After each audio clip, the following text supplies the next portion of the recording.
વિદ્યાર્થી મિત્રો જય સ્વામિનારાયણ. આપણે VSEPR સિદ્ધાંત આજે સમજવાનો છે. તો VSEPR સિદ્ધાંત શું છે?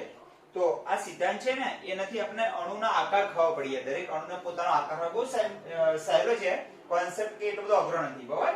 આ સિદ્ધાંતની મદદથી આપણે કોઈ પણ જુદા જુદા અણુના આકાર નક્કી કરી શકીએ છીએ આપણે. ઓકે, તો એનું નામ છે, આનો V એટલે વેલેન્સ, સેલ એટલે કોષ, ઓકે, સંયોજકતા કોષ, વેલેન્સ એટલે સંયોજકતા બાહ્ય કોષ, સેલ એટલે કોષ, ઇલેક્ટ્રોન પેર એટલે યુગ્મ કહેવાય. ઇલેક્ટ્રોન યુગ્મ, બે ઇલેક્ટ્રોન ભેગા થાય એટલે યુગ્મ બને એટલે પેર કહીએ આપણે. અને રિપલ્શન એટલે અપાકર્ષણ ની થિયરી. એટલે એવું કહેવાય કે સંયોજકતા કોષના ઇલેક્ટ્રોન યુગ્મના અપાકર્ષણનો સિદ્ધાંત. આ તો બધું આ તમને નામ ક્યારે ખબર પડશે? આ બધું ભણશો એટલે કેમ આવું નામ પડ્યું એટલે ખ્યાલ આવી જશે. આ સિદ્ધાંતની મદદથી અણુઓના આકાર વિશે જાણકારી મેળવી શકાય છે. એટલે એનું પ્રેડિક્શન કરી શકાય છે. ઓકે, એ અણુનો આકાર જાણી શકાય આ સિદ્ધાંતની મદદથી. આ સિદ્ધાંત સિજિક અને પોવેલ નામના વૈજ્ઞાનિકે આપ્યો હતો. અને નાયહોમ્સ અને ગેલેપ્સીએ એને વિકસાવ્યો અને પુનઃ વ્યાખ્યાયિત કર્યો. એને શું કર્યો? વિકસાવી અને પુનઃ વ્યાખ્યાયિત કર્યો. તો આ સિદ્ધાંત કોને આપ્યો? તો સિજિક અને પોવેલે આપેલો. પછી નાયહોમ્સ અને ગેલેપ્સીએ એનો વિકાસ કર્યો. ઓકે, તો આ બે વૈજ્ઞાનિકો કોને આપ્યો? આ સિદ્ધાંતનું પૂરું નામ શું છે એ બધું અહીંયા આખું લખ્યું છે. એક્ચ્યુઅલી સિદ્ધાંતની અભિધારણાઓ શું છે, એના મુખ્ય મુદ્દાઓ છે એ અહીં મેં લખ્યા છે. ઓકે, આ મુદ્દાઓ આપણે એક એક ઉદાહરણથી સમજતા જઈએ. ચલો, કોઈ પૂછે કે આ VSEPR સિદ્ધાંત કોને આપેલો? તો સિજિક અને પોવેલે આપેલો. અને એનો વિકાસ કોને કર્યો? નાયહોમ્સ અને ગેલેસ્ટ્રીએ કર્યો. આ સિદ્ધાંતનું પૂરું નામ છે સંયોજકતા કોષ ઇલેક્ટ્રોન યુગ્મનો અપાકર્ષણનો સિદ્ધાંત. ઓકે, હવે આ સિદ્ધાંત છે એ તો નામ આવ્યું અને કોને આપ્યું એ આટલો ભાગ આપણે તો સમજાવવા માટે જોઈશે ને, એટલે હું કાઢી નાખું છું. તમારે શરૂઆતમાં સ્ક્રીનશોટ પાડી દેવાનો એટલે ખ્યાલ ને આવી જશે તમને.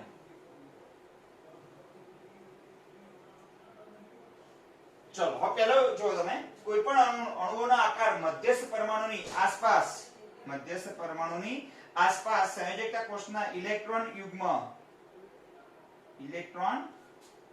યુગ્મ આ વાક્ય વાંચો. એટલે કે બંધકારક ને અબંધકારક ઇલેક્ટ્રોન યુગ્મની સંખ્યા પર આધાર રાખે છે. ઓકે, અને બીજું વાક્ય છે, પહેલું વાક્ય સમજવાનો આપણે પ્રયત્ન કરીએ. હવે જો અણુઓના આકાર મધ્યસ્થ પરમાણુ કોઈ પણ અણુ લઈએ, ધારો કે CH4 છે. ઓકે, કાર્બન પાસે બાહ્યતમ કક્ષામાં કેટલા ઇલેક્ટ્રોન છે? 1 2 3 4. ખબર છે ને કાર્બનનો પરમાણુ ક્રમાંક કેટલો? 6. તો 1s2 2s2 2p2 આ પહેલી કક્ષા અને બીજી કક્ષા. બીજી કક્ષામાં કેટલા ઇલેક્ટ્રોન છે? કુલ 2 2 4 ઇલેક્ટ્રોન છે. તો આ 1 આ 2 આ 3 અને 4 ઇલેક્ટ્રોન થઈ ગયા. બાહ્યતમ કક્ષામાં કેટલા ઇલેક્ટ્રોન થઈ ગયા? 4 ઇલેક્ટ્રોન થઈ ગયા. હવે ચલો, દરેક હાઇડ્રોજન પાસે કેટલા ઇલેક્ટ્રોન છે? એક એક ઇલેક્ટ્રોન છે. તો એક એક ઇલેક્ટ્રોનની શું કરશે? અહીંયા ભાગીદારી કરશે. ચલો, ખબર પડી ગઈ? દરેક હાઇડ્રોજન એક એક ની ભાગીદારી કરે. તો હવે જો કેટલા યુગ્મ બને? આને આમ પર લખાય ને, કાર્બન પછી હાઇડ્રોજન હાઇડ્રોજન હાઇડ્રોજન અને હાઇડ્રોજન. ચલો, ક્લિયર થઈ ગયું તમને?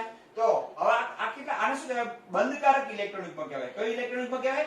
બંધકારક, બોન્ડિંગ પેર કહેવાય. અને આમ ન લખવું તો આમ પણ લખાયો. આ CH4 છે. મિથેન નું આપણે ઉદાહરણ લઈએ.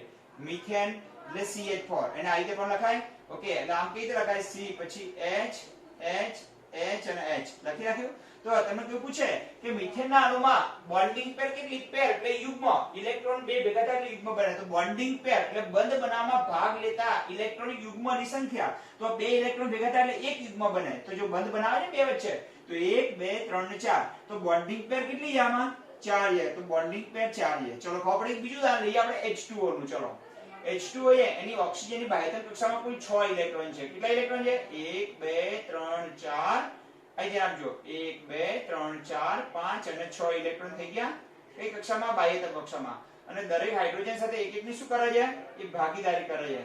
એટલે કેટલા બોન્ડિંગ પેર? આમાં બોન્ડિંગ પેર કેટલી છે? 4. અને આમાં કેટલી બોન્ડિંગ પેર? તો બોન્ડિંગ પેર 2 અને લોન પેર 2 છે.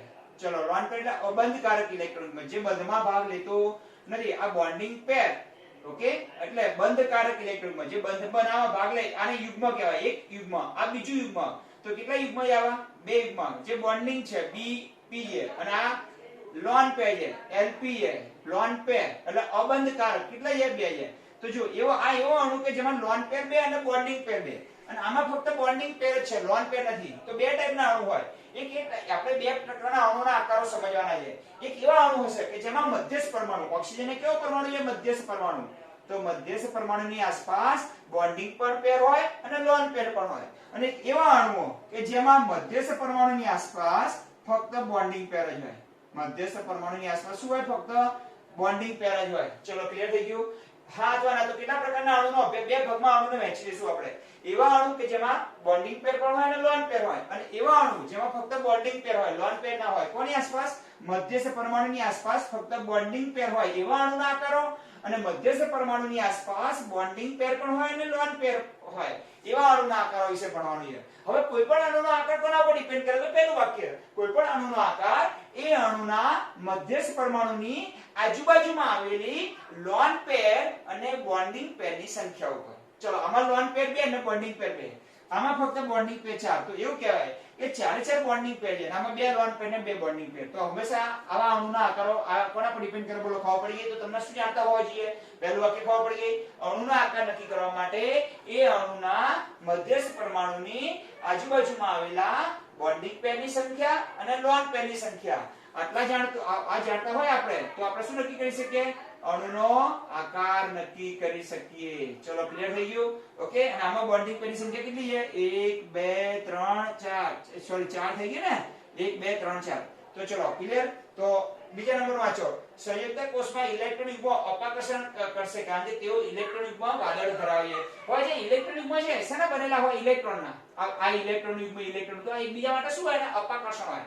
એટલે શક્ય એટલા દૂર ગોઠવાય છે. કેટલા ગોઠવાય? શક્ય એટલા દૂર. તો જો ચલો, સંયોજકતા કોષના ઇલેક્ટ્રોન યુગ્મ, એટલે આ બધા ઇલેક્ટ્રોન યુગ્મ કહેવાય.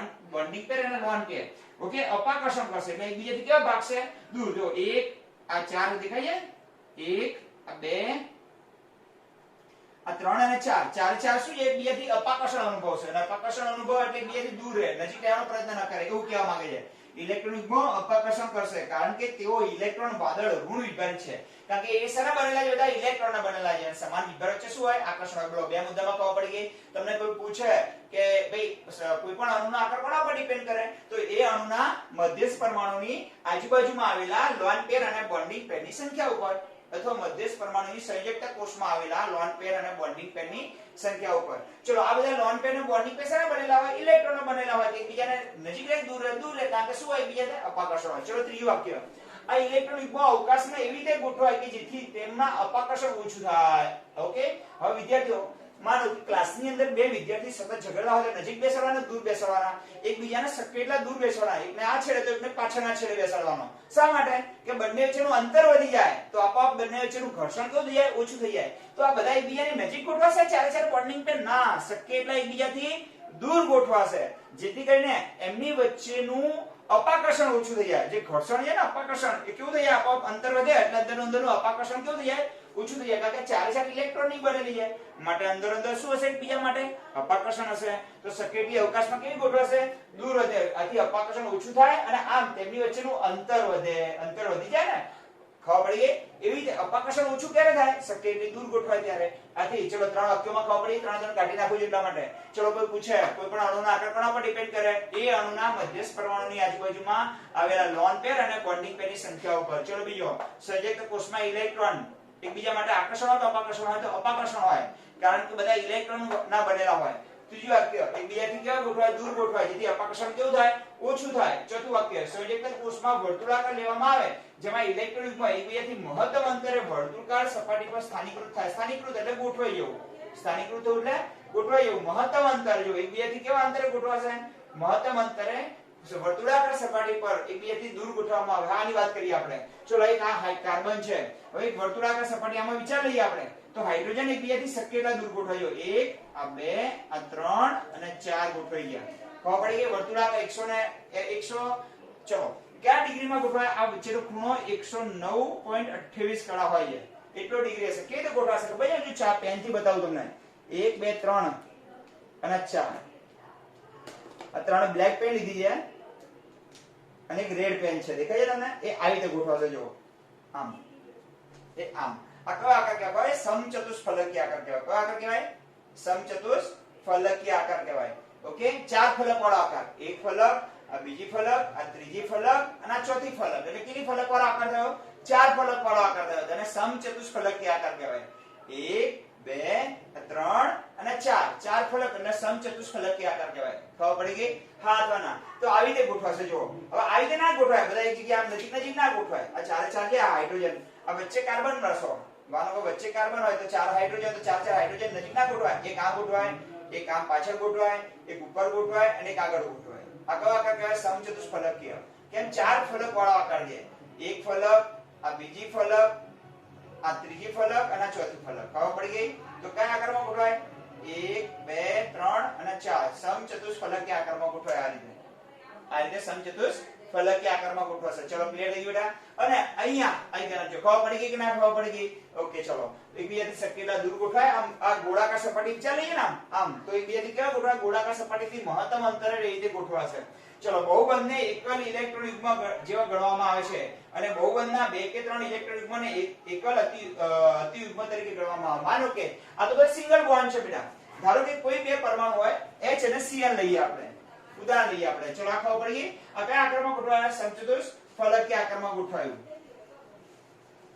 હવે માનો કે આપણી પાસે આવો કોઈ અણુ છે કે એની પાસે A છે, સામે ટ્રિપલ બોન્ડ થી B જોડાયેલો છે. ઓકે? અને આ બાજુ ધારો કે C છે. ખબર પડી ગઈ ને? તો આ જે 3 ઇલેક્ટ્રોન યુગ્મ છે ને એની સાથે એક જ વિચારવાનું તમારે. આ છે ને આને કયું ઇલેક્ટ્રોન જો બહુબંધનને એકલ ઇલેક્ટ્રોન યુગ્મ જેવા ગણવામાં આવે છે. આ બહુબંધન એક સાથે કેટલા બંધનથી જોડાયેલા છે? 3 બોન્ડ થી જોડાયેલા છે. પણ 3 બોન્ડ ને એક જ બોન્ડ, મોટો બોન્ડ તરીકે વિચારવાનો હોય. આ ખ્યાલ આવ્યો? એક જ ઇલેક્ટ્રોન યુગ્મ તરીકે વિચારવામાં આવે. અને બહુબંધને 2 કે 3 ઇલેક્ટ્રોન યુગ્મ એકલ અતિ યુગ્મ તરીકે સુપર એમ કે ને કે મોટું યુગ્મ તરીકે ગણી દેવાનું. એકલ અતિ યુગ્મ તરીકે ગણો. અતિ યુગ્મ કાઢો તો નાનું અને અતિ એટલે મોટું થાય. એક મોટું યુગ્મ તરીકે વિચારવાનું. એટલે બધા એકથી વધારે બંધ હોય બે પરમાણુ વચ્ચે તો એને અતિ યુગ્મ તરીકે વિચારવાનું. આને યુગ્મ કહેવાય તો આને અતિ યુગ્મ કહેવાય. બધાને ભેગા કરી પછી એક બે વચ્ચે એક જ છે એમ જ વિચારવાનું તમારે. ઓકે? જ્યારે આ રીતે ગોઠવણી કરવાની થાય, માનો કે આ A છે, ઓકે, પછી આ C, પછી D છે, પછી આ E છે, ધારો કે A B C D આ બધા ગોઠવાયેલા છે. તો ત્રિબંધને કેવી રીતે ગોઠવવાના? ત્રિબંધને એક જ યુગ્મ તરીકે આ રીતે વિચારી લેવાનું. અતિ યુગ્મ, મોટું યુગ્મ છે એમ વિચારીને ચાલવાનું તમારે. ઓકે? અને અણુને 2 કે તેથી વધારે સંસ્પર્ધન બંધારણ હોય ત્યાં VSP સિદ્ધાંત કોઈ પણ એક રચના લાગુ પડી શકાય. એ પણ સમજી લઈએ આપણે. મિથેનના CO2 ના ઉદાહરણ દ્વારા સમજીએ. ચલો CO2 ના 3 બંધારણ છે તે જોજો બેટા. C, પછી double bond O, double bond O. ખબર પડી ગઈ? પછી C ટ્રિપલ બોન્ડ O અને સિંગલ બોન્ડ O. ચલો CO2 થઈ ગયું. પછી C આ બાજુ ટ્રિપલ બોન્ડ O અને આ સિંગલ બોન્ડ O. અને ત્રણેયનું એકબીજામાં શું થતું હોય? રૂપાંતર થતું હોય. ત્રણેયનું એકબીજામાં રૂપાંતર થતું હોય અને સંસ્પર્ધન કહેવાય. કે CO2 ના 3 બંધારણ છે. ત્રણેય બંધારણનું એકબીજામાં સતત શું થતું હોય? રૂપાંતર થતું હોય. ખ્યાલ આવી ગયો? તો આમાંથી કોને VSPS સિદ્ધાંતને લાગુ પડશે? કે તો કોઈ પણ માંથી એકને. સંસ્પર્ધન એટલે કોઈ એક અણુને એક કરતા વધુ બંધારણ હોય અને એ બંધારણો એકબીજામાં રૂપાંતર પામતા હોય. ચલો આ બંધારણનું આમાં, આનું આમાં, પછી આનું આમાં, આનું આમાં રૂપાંતર થતું હોય અને સંસ્પર્ધન કહેવાય. કોઈ અણુને એક કરતા વધુ બંધારણ હોય તો અને એ બંધારણો એકબીજામાં રૂપાંતર પામતા હોય તેને સંસ્પર્ધન બંધારણ કહેવાય. તો આમાંથી કોને લાગુ પાડવું? ધારો કે CO2 ના 3 સંસ્પર્ધન બંધારણ છે. તો VSPS સિદ્ધાંત કયા બંધારણ લાગુ પાડવાનો? તો ત્રણમાંથી કોઈ પણ એકને લાગુ પાડી શકાય એવું કહેવા માંગે છે. જો એક કરતા વધુ બંધ હોય બે પરમાણુ વચ્ચે તો બધા બંધને એક જ બંધ તરીકે સુપર બોન્ડ તરીકે વિચારવાનું. અતિ યુગ્મ તરીકે વિચારવાનું. ઓકે? હવે એકબીજાથી કેવા ગોઠવાય? દૂર ગોઠવાય. જેથી અપકર્ષણ કેવું થાય? ઓછું થાય. એકબીજા માટે શું હોય? અપાકર્ષણ હોય. અને કોના પર આધાર રાખે? મધ્યસ્થ પરમાણુની આજુબાજુમાં આવેલા લોન પેર અને બોન્ડિંગ પેરની સંખ્યા ઉપર અણુનો આકાર આધાર રાખે છે. ચલો ખબર પડી ગઈ? હવે આપણે અણુને હવે આવા મિથેનનો આપણો ઓક્સિજન છે, ઓકે, એનો આપણે વિચારીએ તો એની અંદર ધ્યાન આપજો. ઓકે? ઇલેક્ટ્રોન યુગ્મ વચ્ચેનું પારસ્પરિક ક્રિયા નીચેના ક્રમમાં ઘટે છે. તો સૌથી વધુ અપાકર્ષણ કોને વચ્ચે હોય? બે લોન પેર, નવરા નખો દ્વાળે. આવી એક કહેવત છે. તો આ બે લોન પેર દેખાય તમને? આ જે બંધમાં ભાગ લેતી નથી એવા બે ઇલેક્ટ્રોન છે જે હું તમને રેડ કલર થી બતાવું છું અહીંયા. જે ઇલેક્ટ્રોન યુગ્મ કે બંધમાં ભાગ લેતા નથી તો એ નવરા હોય ને એમની વચ્ચે વધારે ઝઘડો હોય. એટલે સૌથી વધુ અપાકર્ષણ આ બેની વચ્ચે હશે. તો આ ઓક્સિજન કેવી રીતે ગોઠવાશે? જો હું તમને આમ કહું, આ ઓક્સિજન છે તો ઉપર બે ઇલેક્ટ્રોન યુગ્મ આમ ગોઠવાશે. ઓકે? 1 2 3 અને 4. આ લાલ પેન થી બતાવું એટલે તમને ખ્યાલ આવે. આ કયા ઇલેક્ટ્રોન યુગ્મ છે? જે બંધમાં ભાગ લેતા નથી. આ બે આમ ગોઠવાશે. અને બ્લેક કલર થી બતાવું છું ને એ બંધમાં ભાગ લે છે. જો એ આ રીતે ગોઠવાશે. ચલો ખબર પડી ગઈ? આ અહીં દેખાય છે? આ સમજવાનું અને આ બે ઇલેક્ટ્રોન આ સમજી લેવાનું. હવે મારે અણુનો આકાર કેવો હોય? તો આ બે બંધ કરી દો. ચલો તો અણુનો આકાર જો કોણીય થશે અણુનો. કારણ કે આ બેને આપણે ધ્યાનમાં લીધી. સૌથી વધુ અપાકર્ષણ આ બેની વચ્ચે હશે. સૌથી વધુ શું હશે? અપાકર્ષણ કોની વચ્ચે? બે લોન પેર વચ્ચે હોય. ઓકે, કારણ કે લોન પેર હોય ને વધુ જગ્યા રોકે, અને વધુ જગ્યા રોકે એટલે એકબીજાથી કેવી જાય, દૂર જાય. ખબર પડી ગઈ? કોઈ પાતળા માણસોની વચ્ચે કોઈ જાડો માણસ આવીને બેસી જાય તો કેવી જગ્યા, બે ત્રણ જાડા માણસ આવે તો જગ્યા કેવી રોકે, વધુ રોકે, એટલે એકબીજાથી કેવા બેસે, થોડા દૂર બેસે. એ વાત થઈ. કારણ કે લોન પેર છે ને બોન્ડિંગ પેર કરતા વધુ જગ્યા રોકે, આથી એકબીજા માટે વધુ અપાકર્ષણ હોય.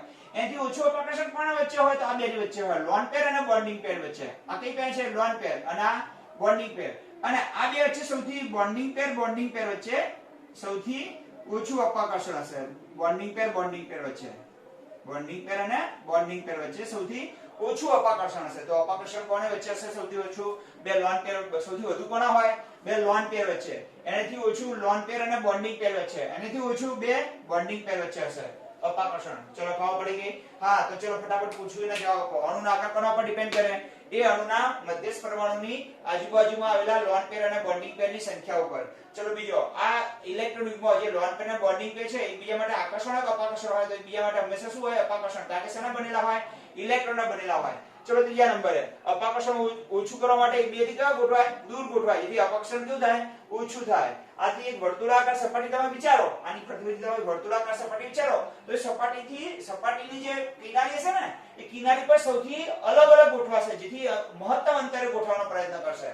અને જ્યારે કે બે પરમાણુ વચ્ચે એક કરતા વધુ બંધ હોય તો બધા બંધ વચ્ચે એક જ ઇલેક્ટ્રોન યુગ્મ વિચારીને ચાલવાનું તમારે, જેને અતિ યુગ્મ તરીકે ઓળખવામાં આવે. ચલો, અણુને બે કે વધુ સંસ્પર્ધક બંધારણ હોય તો VS-PS સિદ્ધાંત 3 માંથી આપણે CO2 ના કેટલા બંધારણ હોય છે? 3 બંધારણ હોય છે. તો 3 માંથી કોઈ એકને લાગુ પડી શકે. અને સૌથી વધુ અપાકર્ષણનો ક્રમ કેવો હોય? તો બે લોન બોન્ડિંગ પેર વચ્ચે, બે લોન પેર વચ્ચે હોય. એનાથી ઓછું અપાકર્ષણ લોન પેર અને બોન્ડિંગ પેર વચ્ચે હોય. એનાથી ઓછું બે બોન્ડિંગ પેર વચ્ચે હોય છે. અને આ બધાને લાગુ પડીએ આ બધા જ વાક્યો તો આપણે કોઈ પણ અણુના આકાર વિશે આગાહી કરી શકીએ. તો આપણે અહીં બે પ્રકારના અણુના આકારો સમજવાના છે. એક એવા અણુ કે જેમાં મિથેન જેવો હતો, હમણાં મિથેન કે જેની અંદર મધ્યસ્થ પરમાણુની આજુબાજુમાં એક કે બધી બોન્ડિંગ પેર જ હોય. અને એવા અણુઓ આપણે અભ્યાસ કરવાના છે કે જેમાં લોન પેર પણ હોય ને બોન્ડિંગ પણ પેર હોય. ચલો મિત્રો, ખબર પડી ગઈ? તો આપણે પહેલા અભ્યાસ કરીએ એવા અણુ કે જેમાં મધ્યસ્થ પરમાણુની આજુબાજુમાં ફક્ત કઈ પેર હોય? ઓકે, ફક્ત ને ફક્ત બોન્ડિંગ પેર જ હોય, લોન પેર હોય નહીં. બંધકારક ઇલેક્ટ્રોન યુગ્મ ધરાવતા અણુના આકારો સમજીએ આપણે. ઓકે.